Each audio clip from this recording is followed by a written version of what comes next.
பாபாவினுடைய பக்தர்கள் அவற்றை பின்பற்ற வேண்டும். குறிப்பாக இந்த விஷயம் ஒரு சூக்ஷ்மமான விஷயம். அன்னம் பிரம்மம் என்று சொல்லப்படுகின்றது. அன்னத்தை நிராகரிப்பவன் பிரம்மத்தை நிராகரிக்கின்றான், பிரம்மத்தை அவமதிக்கின்றான் என்பது பொருள். அதனாலதான் பாபா யாருமே பட்டினி இருக்க கூடாதுன்னு ராதாபாய் தேஷ்முக் அம்மையாருக்கு பட்டினி கிடக்கும் போது அவர் உபதேசம் பண்ணவே இல்லை. நீ ஏன் விரதம் இருக்காதன்னாரு. அதே போல நம்ம வேறு ஒரு பக்தை தான் விரதம் இருக்கணும்னு நினைச்சு வராங்க. அப்ப கோகலே, மிஸ்ஸஸ் கோகலே என்ற அந்த பெண்மணிக்கு பாபா உடனடியா சொல்றாரு விரதம் இருக்காதன்னு. ஏன், நம்ம பார்த்து கொண்டிருக்கின்ற இந்த காகா சாஹேப் தீட்சித் கூட இரவு வேளைகளில் இனி உணவு உண்பதில்லை அப்படின்னு ஒரு சங்கல்பம் எடுத்துக்கிட்டு பாபா கிட்ட போறாரு. சொல்லல, இன்னும் மனதில் நினைக்கின்றார், நாளையிலிருந்து இரவுல சாப்பிடுவதில்லை அப்படின்னு நம்ம இருப்போம். அதன் மூலமாக நம்முடைய ஆன்மீக முன்னேற்றம் துரிதமடையும், இரவு சாப்பாடை குறைப்பது நல்லது அப்படின்னு அவரா ஒரு கணக்கு. அப்படி மனதில் நினைத்து கொண்டு பாபாவிடம் போறாரு. போனோடனே பாபா கேட்ட முதல் கேள்வி, ராத்திரி என்ன சாப்பிட போற? எப்பொழுதும் வந்தா வா காக்கா அப்படின்னு பேசிட்டு வேற எதையாவது விஷயங்களை பேசுறவரு, இவர் சங்கல்பத்தோட அங்க போனோடனே முதல் கேள்வியே ராத்திரி என்ன சாப்பிட போற? முடிஞ்சிச்சு. உடனே இவர் சொல்றாரு, விரதம் இருக்கலாம்னு நினைக்கிறேன்னு. இல்ல நீ சாப்பிடு, அவ்வளவுதான் பாபா சொன்னது. உபதேசமே அதான். எதற்கு இதை குறிப்பிடுகின்றேன் என்றால், எந்த ஒரு விஷயத்தில் ஈடுபடுவதாக இருந்தாலும் வெறும் வயிற்றோடு ஈடுபடக்கூடாது என்பது சத்சரிதம் சொல்லக்கூடிய ஒரு சூக்ஷ்மம், பாபா உணர்த்தக்கூடிய ஒரு சூக்ஷ்மமான விஷயம். அதே போலத்தான் கடன், கொலை, விரோதம், அதாவது எதிரி தன்மை, ஒருவர் மீது வெறுப்பு கொள்வது, ஒருவரிடம் கடன் பெற்றுவிட்டு கொடுக்காமல் இருப்பது, கொலை செய்திருப்பது, இந்த பாவங்களுக்கெல்லாம் பிராயச்சித்தம் அனுபவித்து தீர்க்கப்பட்டே ஆக வேண்டும். அது பிறவிதோறும் தொடர்ந்து வருகின்றது. அதைத்தான் பாபா உங்களிடம் பூர்வ ஜென்ம பந்தம் இல்லாமல் எந்த ஜீவராசியும் உங்களை அணுகுவதில்லை, எனவே யாரையும் வெறுங்கையோடு அனுப்பாதீர்கள் என்று பாபா குறிப்பிட்டார். இது ஒரு சூக்ஷ்மமான விஷயம். கடன் என்று சொல்லும் போது அது பொருள் ஆக பெறப்பட்ட கடன் மாத்திரமல்ல, வார்த்தை கடனையும் அது உள்ளடக்கியதாக இருக்கின்றது. அதாவது ஒருவரிடம் வாக்குறுதி கொடுத்து விட்டால் அது பின்பற்றப்பட வேண்டும், இல்லாவிட்டால் அதனுடைய எதிர்வினைகளை அடுத்தடுத்த பிறவிகளில் கூட சந்தித்தே தீர வேண்டும் என்பதை அந்த சத்சரித கருத்து உணர்த்துகின்றது. இப்படி ஆழமான பொருள் கொண்ட இந்த விஷயமானது சத்சரிதத்தினுடைய அனைத்து அத்தியாயங்களிலும் ஊடுருவி இருக்கின்றது. அதனாலதான் இதுக்கு இவ்வளவு முக்கியத்துவம் கொடுத்து மீண்டும் மீண்டும் நம்ம வலியுறுத்தி சொல்றோம். பாபா பெயரில் இன்று வியாழன், எனவே பாபாவிற்காக விரதம் என்றெல்லாம் குறிப்பிடுகின்றார்கள். பாபா ஒருபோதும் விரதத்தை அங்கீகரிக்கவில்லை. இன்னமும் சொல்ல போனா தெளிவாக நேரடியாக சொல்லியிருக்கார், வெறும் வயிற்றில் உங்களுடைய புலன்கள் அமைதி அடைவதில்லை, அமைதியடையாத அந்த புலன்களை கொண்டு நீங்கள் எப்படி இறைவனை நினைக்க முடியும், எப்படி இறைவனை தரிசிப்பீர்கள்? ஆனா அதனால விரதம் பொய்யா அப்படின்னு நினைச்சிட வேண்டாம். விரதம் என்பது புலன்கள் அடங்கிய மனிதனுக்கு, யாருக்கு தன்னுடைய புலன்களை முழுமையாக அடக்கி கொள்ள முடியுமோ, அதாவது வெறும் வயிற்றில் கூட உணவை பற்றிய சிந்தனை இல்லாமல் இறைவனை சிந்திக்க முடியுமோ, அவங்களுக்கு மாத்திரம்தான் விரதம் அங்கீகரிக்கப்பட்டிருக்கிறது. அதனாலதான் அதற்கு பேரே உபவாசம் என்று. உபவாசம் என்றால், உப என்றால் அருகாமையில், வாசம் என்றால் வசிப்பது. அப்ப உபவாசம் இருக்கேன் அப்படின்னா சாப்பிடாம இருக்கேன்னு அர்த்தம் இல்ல, இறைவனுக்கு அருகாமையில் நான் இருக்கின்றேன்னு அர்த்தம்.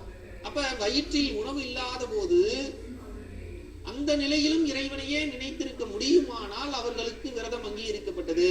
ஆனா நம்ம அப்படி இருக்கமான மனசாட்சி படி பார்த்தோம்னா, நம்ம எல்லாருமே விரதம்னு இருந்தா கூட நினைச்சிட்டோம்னா நம்ம எப்பொழுதும் இறைவனையே நினைத்து அன்று பொழுது இருப்போமா? நிச்சயமாக இருக்க முடிவதில்லை. ஏன்னா நமக்கு 1000 கமிட்மெண்ட்ஸ் இருக்கு. இதை செய்யணும், அதை செய்யணும், வேலைக்கு போகணும், இப்படி ஏராளமான வேலைகளை வைத்துக் கொண்டிருக்கின்றோம். இன்னமும் சொல்ல போனா விரதம் என்ற பெயரில் நாம் இறைவனை நினைப்பதே கிடையாது. நான் இன்னைக்கு விரதம் அப்படின்னு சொல்லிட்டு இறைவனை நினைப்பதே இல்லை என்றால் அது உபவாசமே அல்ல. அப்படிப்பட்ட விஷயங்கள் இருக்கும்போது பாபா அன்னபூரணியாக, அதனாலதான் அவர் மிகப்பெரிய வைராகியாக இருந்த போதும், அனைத்தையும் துறந்து விட்டு தீவிரமான சன்னியாசியாக இருந்த போதும் எல்லாருக்கும் சாப்பாடு செஞ்சு போட்டார் அன்னபூரணியா. ஏன்னா அவ்வளவு தூரம் விரதத்தை அவர் தவிர்க்க சொல்லி அறிவுறுத்தினார். அப்படிப்பட்ட ஒரு வினோத சன்னியாசி சாய்நாதர். இப்படிப்பட்ட ஒரு சத்குரு கிடைப்பதற்கு நாம் பல கோடிக்கணக்கான பிறவிகளில் புண்ணியம் செய்திருக்க வேண்டும் என்று சாஸ்திரங்கள் சொல்கின்றன. இப்படிப்பட்ட சத்குரு நமக்கு கிடைப்பதற்கு நாம் ஏராளமான புண்ணியம் செய்ததால் தான் பாபாவினுடைய வழிக்கு திரும்பி இருக்கின்றோம். இது சாஸ்வதமான உண்மை. நமக்கு ஆனா தெரியல. நம்ம என்ன நினைக்கிறோம், ஏதோ பாபா கும்பிடுறோம் அப்படின்னு. அது கிடையாது. பாபாவை நாம கும்பிட முடியாது. நாம் செய்த நல்வினைகளின் தொகுப்பு நம்மை தள்ளி கொண்டு பாபாவின் வழிபாட்டில் சேர்த்திருக்கின்றது. பாபாவை வழிபட நமக்கு வாய்ப்பு ஏற்படுத்தி தந்திருக்கின்றது. இதற்காக பல கோடிக்கணக்கான பிறவிகளில் நாம் பல புண்ணிய கர்மங்களை செய்திருக்கின்றோம் என்று சாஸ்திரங்கள் சொல்கின்றன. அப்படிப்பட்ட ஒரு அற்புதமான ஒரு சத்குரு என்ன மாதிரி இறங்கி போறாரு பாருங்க. அவதார புருஷர். அவர் கண்ணசைவில் குபேரன் காத்திருக்கின்றானாம் கோடிக்கணக்கில் கொட்டுவதற்கு. பாபா கப்னிக்குள்ள கைய விட்டார்னா வெளியில இருந்து அனாயாசமாக கோடிக்கணக்கான ரூபாய்களை எடுத்து கொடுப்பார். சில நேரங்களில் சில லீலைகளில் நாம் பார்த்திருக்கின்றோம். அப்படியே கப்னிக்குள்ள கைய விட்டு இப்படி எடுக்கிறாரு. 3000 ரூபாய் ஒரு பக்தருக்கு எடுத்து கொடுக்கிறார் அந்த காலத்துல. அப்ப அந்த 3000 ரூபாய் அவருக்கு காலையிலிருந்து மாலை வரை தட்சிணையாக கொடுக்கப்பட்டதெல்லாம் வெறும் 15-16 ரூபாய். ஆனா எங்கிருந்து எடுத்தார் அந்த 3000 ரூபாயை? ஏன்னா அவர் அந்த கஜானா குபேரன் காத்துக்கிட்டு இருக்கான். அவர் கை வைத்தால் அவருடைய கண் அசைவில் பணம் கொட்டுகிறது. அவரே மகாலட்சுமி என்று பாபாவே குறிப்பிட்டிருக்கின்றார். நானே மகாலட்சுமின்னு பாபாவினுடைய திருவாய்மொழி. சுவாமி சாசனாமிரத திருமொழிகள்ல பாருங்க, இதே வார்த்தையே இருக்கிறது. அப்ப மகாலட்சுமி சொரூபமாக இருக்கக்கூடிய அவர் தன்னுடைய பக்தனுக்காக என்ன பண்றாரு? கடன் கேட்டு போறார். அப்ப என்ன அளவிற்கு அவருக்கு பிரேமை இருக்க வேண்டும் தன்னுடைய பக்தன் மீது. காக்காவிற்காக கடன் கேட்டு எங்க போனாருன்னா குஷல் சந்தோடைய வீட்டுக்கு போறார். நமக்கு தெரியும், சத்சரிகத்தினுடைய 9வது அத்தியாயத்தில் பார்த்திருக்கின்றோம். குஷல் சந்தினுடைய வீட்டிற்கு பாபா அவ்வப்போது செல்வது உண்டு. 15 நாட்களுக்கு ஒரு முறையாவது குஷல் சந்தை சந்திக்க வேண்டும் என்று நினைப்பார். அந்த அளவிற்கு குஷல் சந்த் மீதும் பிரேமை கொண்டிருந்தார். அப்படிப்பட்ட குஷல் சந்த் வரலன்னா பாபா புறப்பட்டு வருவாரு ரகதாவுக்கு. அப்படிப்பட்ட ஒரு பிரேமை கொண்டிருந்தார் தன்னுடைய பக்தர்களின்பால். அவரு ரகதாவுக்கு புறப்பட்டு வாமன்ராவ் பட்டேலும் உடன் வரும்போது ரகதாவுக்கு சேருகின்றார். சேர்ந்து குஷல் சந்திடம் 500 ரூபாய் காக்காவிற்கு கடன் கொடுன்னு கேட்டார். அப்ப பாருங்க, அவ்வளவு ஒரு அவதார புருஷர், மகாலட்சுமியினுடைய அவதாரமாக இருக்கக்கூடிய சாய்நாதர் காக்காவிற்காக இறங்கி கடன் கேட்டார்.